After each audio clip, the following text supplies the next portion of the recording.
नारायण श्रीमन्नारायण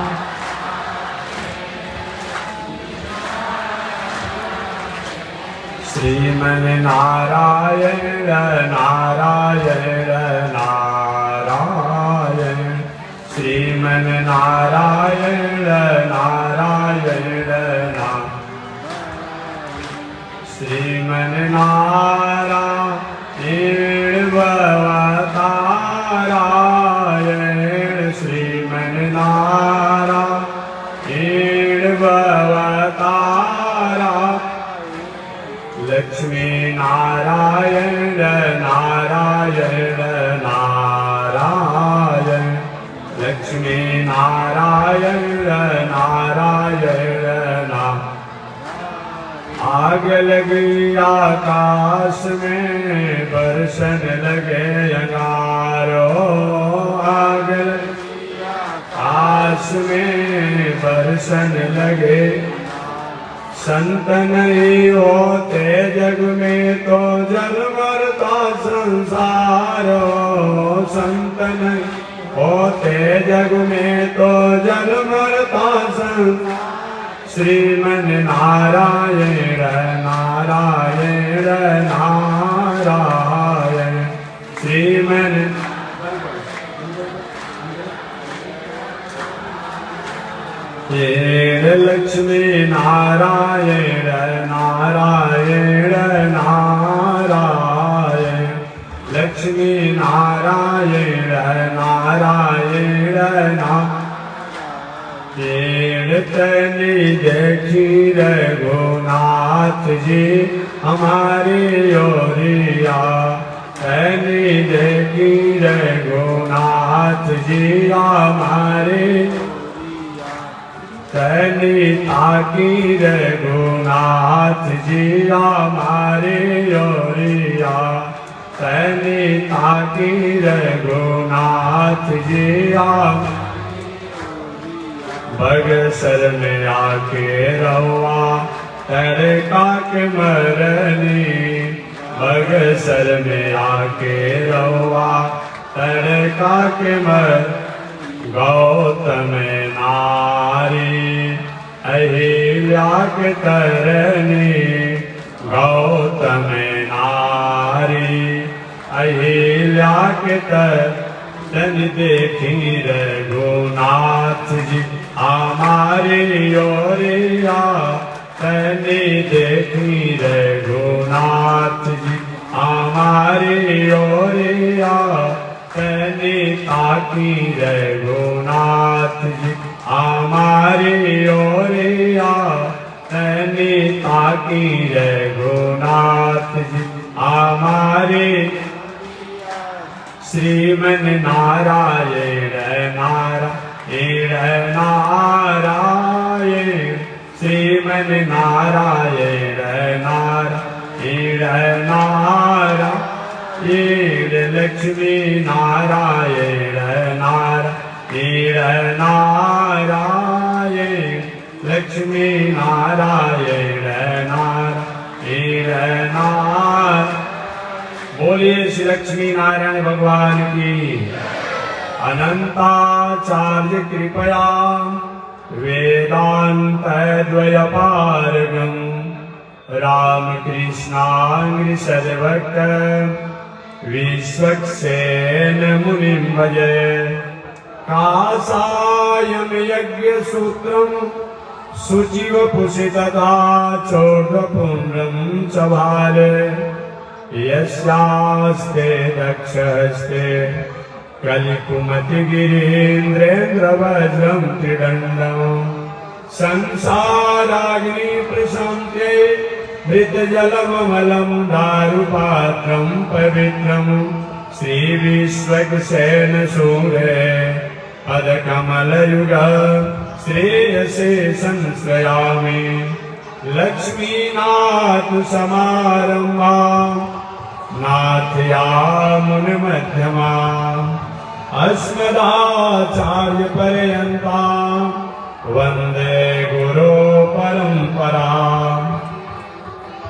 नारायणाय विद्महे वासुदेवाय धीमहि तन्नो विष्णु प्रचोदयात् महालक्ष्म्यै च विद्महे विष्णुपत्न्यै च धीमहि तन्नो लक्ष्मी प्रचोदयात् तन्नो लक्ष्मी प्रचोदयात्। परमाराध्य श्री लक्ष्मी नारायण भगवान नित्य वंदनीय पूज्य गुरुदेव श्री त्रिदंडी स्वामी जी महाराज के जुगल चरणों में कोटिशा नमन। भगवत भागवत आचार्य कैंकर्य पारायण महान भाव बक्सर की पावन भूमि से चलकर आए हुए श्री त्रिदंडी स्वामी जी महाराज समाधि स्थल मंदिर पीठाधीश्वर जगत गुरु रामानुजाचार्य स्वामी अयोध्यानाथ जी द्वारा आकथा श्रवण किए। उनसे पहले काशी से चलकर आए हुए जगत गुरु रामानुजाचार्य से पुंडरिक शास्त्री जी द्वारा अपने कथा श्रवण किया। उनसे पहले आरा से चलकर आए हुए जगत गुरु गिरधर शास्त्री जी द्वारा अपने कथा श्रवण किया। पावन भूमि पर पावन कथा को आज से मैं निवेदन करूंगा।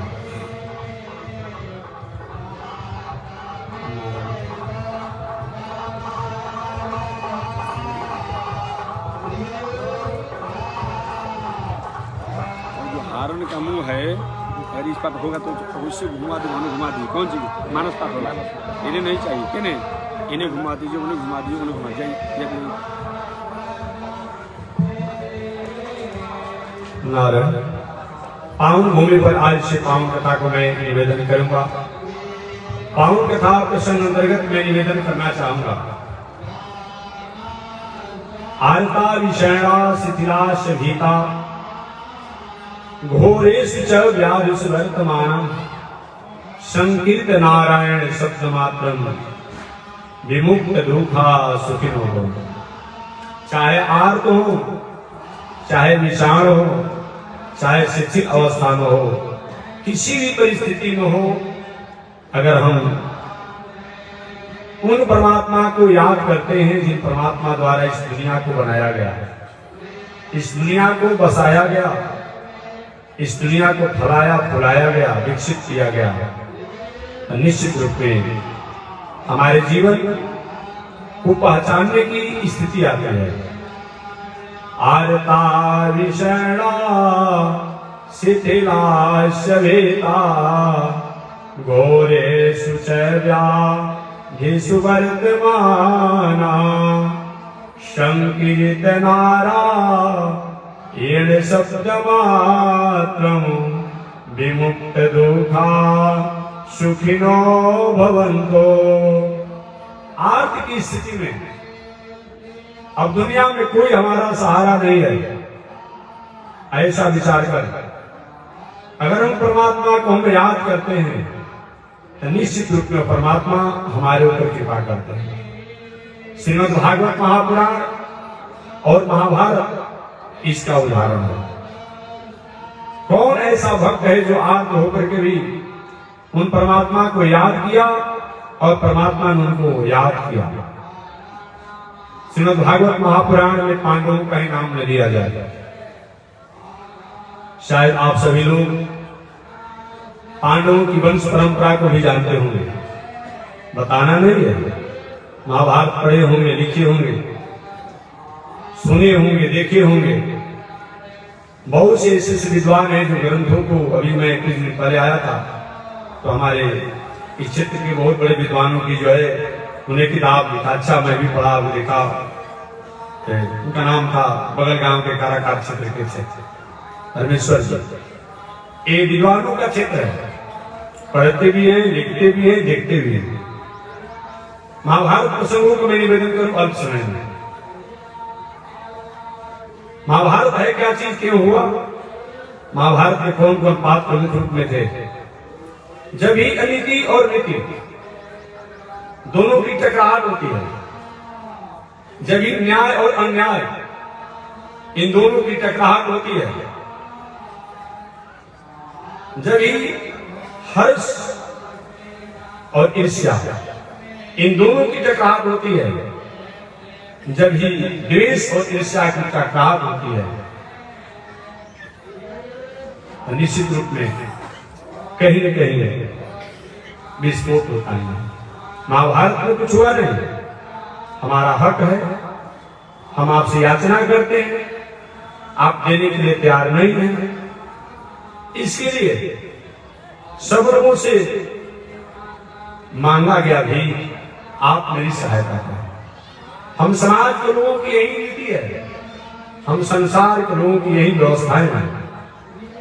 कोई आवश्यकतामंद, कोई असहाय अपने जीवन को जीने के लिए, जीवन को खुशहाली को स्थापित करने के लिए, जीवन में आनंद को स्वीकार करने के लिए किसी से न्याय और नीति की मांग करता है, उस समय हम समाज के लोग उसकी सहायता करने में अक्षम हो जाते हैं। पांडवों के साथ यही हुआ, अर्थात पांडवों का जो हक चाहिए वो सही मायने में हस्तिनापुर के सम्राट और राजा बनने के पांडवों ने नहीं दिया। आपने शंतनु जी का नाम सुना होगा, सुने होंगे। शंतनु जी बहुत बड़े यशस्वी थे। शंतनु जी का वैवाहिक मर्यादा जो अभी गंगा के नामों से जानी जाती है, देव नदी के नामों से जानी जाती है, उन गंगा के साथ हुआ था। कभी कभी ऐसी कथाओं को सुनकर के कुछ नास्तिक विचारक जो है उनके मन में अभावनाएं होती है। एक ऐसे वैदिक परंपराओं की कथा होती है, भला जल से विवाह किया जाता है तो कर देता है। ऐसे आपको भी सुनकर होगा, कहां शंतनु राजा और कहां गंगा जी जल के रूप में भला ऐसा विवाह होता है। लेकिन मैं पुनः आपको याद दिलाना चाहूंगा, जिस समय का यह हाल काल, उस समय केवल जल के रूप में गंगा जी नहीं, जल और आकार के रूप में थी। ऐसे अभी आप हैं, आपके बाबा, आपके पिताजी आकार प्रकार वाले थे, और वही पिताजी कहीं शरीर को, पंचभौतिक शरीर को त्याग दिए, एक पत्थर के आकार में हो जाते हैं, एक कागज के फोटो के आकार में हो जाते हैं, एक कैलेंडर के आकार में हो जाते हैं। तो आपके बाबा आपका किसके लड़का है? कोई पूछता है कौन आपके बाबा के नाम है? आप हमारे बाबा का अमुक नाम है, हमारे पिता का अमुक नाम है। तो कोई व्यक्ति अरे भाई पत्थर वाला कोई पिता होता है, कोई बाबा होता है? क्या आप जवाब देंगे? आप यही ना जवाब देंगे कि अभी भले पत्थर के रूप में हो गए हैं, कागज के रूप में हो गए हैं, फोटो के रूप में हो गए हैं, लेकिन जो मैं परिचय बता रहा हूं, जब थे मेरे पिता के बाप थे, उस समय तो हमारे जैसे आपके जैसे आकार वाले थे। ये बात जब हो सकती है, उन नास्तिकों को समझना चाहिए जो चारवाक, सोशलिस्ट, कम्युनिस्ट, लेनिन इत्यादि प्रवृत्ति की बातों को बात को तो कहता है, लेकिन कहने उनको नहीं आता है। अगर तुम कहते हो कि मूर्ति, आकार, पत्थर इत्यादि की बात करते हो, कि केवल यही पर ये बात नहीं लागू होगा, वो तो हर जगह लागू होगा ना। तुम अपने नेताओं को चौक चौराहे पर क्या पत्थर की मूर्ति बैठाते हो, उसे क्या मिलती है? पूछा जाए, वो भी तो किसी कारीगर द्वारा बनाया गया है, किसी लोगों द्वारा स्थापित किया गया है। वहां तुम्हारी निष्ठा हो जाती है, उनकी पुण्यतिथि मनाते, उनकी जयंती मनाते हो, तो क्या जवाब देता है? यही जवाब देता है कि इनके द्वारा कभी न कभी समाज के लिए उपकार किया गया है। कभी गली बनाए हैं, कभी नली बनाए हैं, कभी रोड बनाए हैं, कभी समाज का कुछ काम किए हैं। उनको उपकार को याद करके आज इनको पत्थर के रूप में जाने के बाद इनकी यादगारी में, इनके कार्यों की यादगारी करके इनका मूर्ति स्थापित किया गया है और इनका पुण्यतिथि जयंती मनाते हैं। जो तुम्हारे अगुआ और नेताओं का पत्थर की मूर्ति हो सकती है काम करने के कारण, तो जो रामकृष्ण भावनगर सिंह या कोई भी ऐसा महापुरुष हुआ, उनके द्वारा समाज के लिए, राष्ट्र के लिए कहीं उपकार किया गया, और उनकी यादगारी में अगर पत्थर हो जाता है, कागज के फोटो हो जाती है, आपत्ति किस बात की? किस बात की आपत्ति? इसीलिए या तो विडंबना बुद्धि से बात किया जाए, या तो प्रज्ञ बुद्धि से बात किया जाए, या तो वैदिक बुद्धि से बात किया जाए, अन्यथा जो बुझाए न श्रोतव्यम न मंतव्यम सभायाम विजयी भवे, न सुनेंगे न मानेंगे, सभा में कहते रहेंगे, ये अच्छी बात नहीं है। तो जिस समय गंगा जी देवी के रूप में थी, उस समय की बात है। एक स्वरूप से देव रूप में और एक से एक व्यक्ति विषय में पूछा हमसे कि महात्मा जी जब देव नदी के रूप में थी तो फिर जल रूप में कैसे? अरे भाई आपका शरीर है ना, स्वरूप है ना, आपका आधार कार्ड पर आपको फोटो रहता है कि नहीं रहता है? अब पूछा जाए बताइए जगह स्वरूप में तो कागज वाला आधार कार्ड फोटो क्या हो सकता है? मोबाइल पर आपको फोटो आ जाता है कि नहीं आ जाता है? ये बात यही तो लीला है, यही तो विद्या है। उस विद्या के द्वारा हमारे शरीर मोबाइल पर, टेलीविजन पर फोटो आधार कार्ड पर हो सकता है कि क्या उन देवताओं और देवियों को अपने आप में कहीं एक स्वरूप से आकार में होकर के और एक स्वरूप से कहीं जल में और किसी हो जाए? कौन आश्चर्य की बात है? कहीं पर्वत के रूप हो जाए, पहाड़ के रूप में। कहते हैं महाराज जी आप लोग कथा बहुत विचित्र है। कहते हैं कि शंकर जी का विवाह हुआ था, वो हिमालय के पुत्री, हिमाचल के पुत्री, हिमालय के पुत्री पार्वती के साथ। ऐसा ऐसा होता है। मोबाइल पर टेलीविजन आपका हो सकता है और आपका कहीं आकार मूर्ति बना लिया हो सकता है कि क्या वो देवी देवता अगर कहीं पर्वत के रूप में एक आकार से हो जाए और एक आकार से अपने आप देवी देवता के रूप में, कौन आश्चर्य की बात है? कोई प्रश्न होने की बात नहीं है, कोई संदेह होने की बात। वो आज के युग में इस हाई फाई लेटेस्ट युग जो है, वैज्ञानिक युग जो है, कंप्यूटराइज युग जो है, इसमें आप ऐसा प्रश्न करते हैं?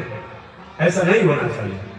गंगा जी जिस समय देवी के रूप में थे, गंगा जी का विवाह शंतनु जी के साथ हुआ, सशर्त शर्त के साथ। गंगा जी ने कहा कि हमारा आपका वैवाहिक जीवन का दाम्पत्य की मर्यादा तभी तक रहेगी जब तक महाराज शंतनु जी आप और मेरी गंगा द्वारा जो संतान होगा, उन संतान को एक स्वरूप मेरा जल जो है उस जल में प्रवाह कर दिया जाएगा। शंतनु जी गंगा के स्वरूप के प्रति आकर्षित हुए और आकर्षित होकर के गंगा के शब्द को मान लिया। विवाह हुआ। विवाह के बाद शंतनु और गंगा के द्वारा जो भी संतान होते गए उनको जल में प्रवाह होते थे। एक केवल शंतनु जी की बात नहीं है, बहुत दिन पहले कुछ ऐसे घर परिवार होता था। कभी मैंने अपने स्वामी द्वारा सुना, उत्तर प्रदेश में कोई गांव है, गांव का नाम नहीं बताऊंगा, नाम भी नहीं बताऊंगा, क्योंकि सत्यम ब्रूयात न ब्रूयात सत्य। सत्य हो अप्रिय हो हल्का इशारा होना चाहिए, किसी को प्रिय मत लगे। वहां के लोग कन्या उनको सहती ही नहीं थी। कोई कन्या जन्म लेती उनको कहीं न कहीं इधर उधर कर दिया जाता। आज तो शायद घर घर में कन्या नहीं सह रही है, सबको कन्या चाहिए विवाह करने के लिए। क्या हो रहा है? और सबसे दोष हमारी माता जी का है। अरे भाई आप तो माताएं हैं, आप तो स्त्री हैं, आप सब अपने बालिका को और दवा द्वारा अनेक प्रकार के उपकरणों द्वारा जो गर्भ में समाप्त कर दिया जाता है, ये बात अच्छी नहीं है। ऐसा हो रहा हो या होने की चेष्टा किया जाता होगा, इस पर माताओं को विचार करना चाहिए। गर्भ के बालक ने क्या बिगाड़ा है बताइए? गर्भ के बालक में तो कुछ बिगाड़ा नहीं है।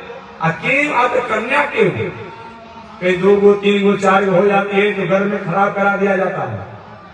वही से उसको अपने आप में बहुत प्रकार से जानते हैं कि इससे कितना परेशानी होती है गर्भ के बालक को।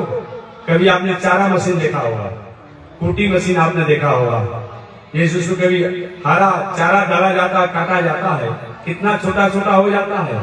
ठीक उसी प्रकार से उपकरणों द्वारा उस गर्भ के बालों को काट करके बाहर निकाला जाता है। समझिए, गर्भ की हत्या करने वाला स्त्री, पुरुष की सलाह से स्त्री जो करती है, एक तो कुल की हत्या हुआ, कुल खानदान का, दूसरा गर्भ की हत्या हुआ, तीसरा जीव की हत्या हुआ, और चौथा गर्भ का बालक बालिका जो होते हैं वो ऋषि स्वरूप होते हैं, ऋषि की हत्या हुआ। 4 हत्या जो होती है। इसलिए इस पर विचार होना चाहिए, संयम होना चाहिए आपको। चाहे वो बालक या बालिका जो भी स्थापित हो गया और उसको मरवाने के लिए, मारने के लिए अनेक प्रकार जो षड्यंत्र किया जाता है, ये बात ठीक नहीं है। गंगा सत्य के अनुसार जो भी संतान होते उनको जल में प्रवाहित करते। एक बहुत बड़ा यशस्वी बालक जन्म लिया। बाबू आपको बैठ जाओ, खड़े वहीं बैठ जाओ। एक यशस्वी बालक जन्म लिया, और यशस्वी बालक जब जन्म लिया तो आकाशवाणी हुई। आकाशवाणी के मतलब क्या होता है?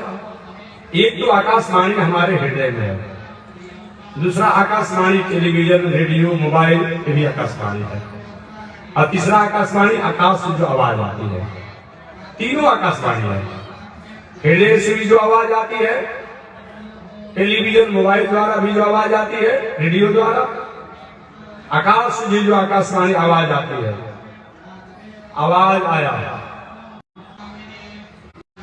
में जो बालक जो जन्म लिया है तो होनहार बालक है। इस बालक को भले सब आपका, जिस गंगा जी को तुम लोग बात करते हो, इस गंगा को अपनी कामना को लेकर अपनी बातों को पुष्टि करने के लिए अपने पति को छोड़ दिया। स्वामी जी कभी नाराज होते तो बोलते थे अपनी भाषा में। स्वामी जी के अपने बोलने का एक लहजा होता था। गंगा ने क्या किया? अपने पति संतनु को त्याग कर दिया। नहीं, इस बालक को आप जन्म प्रवाहित नहीं करेंगे तो मैं आपको त्याग दूंगा।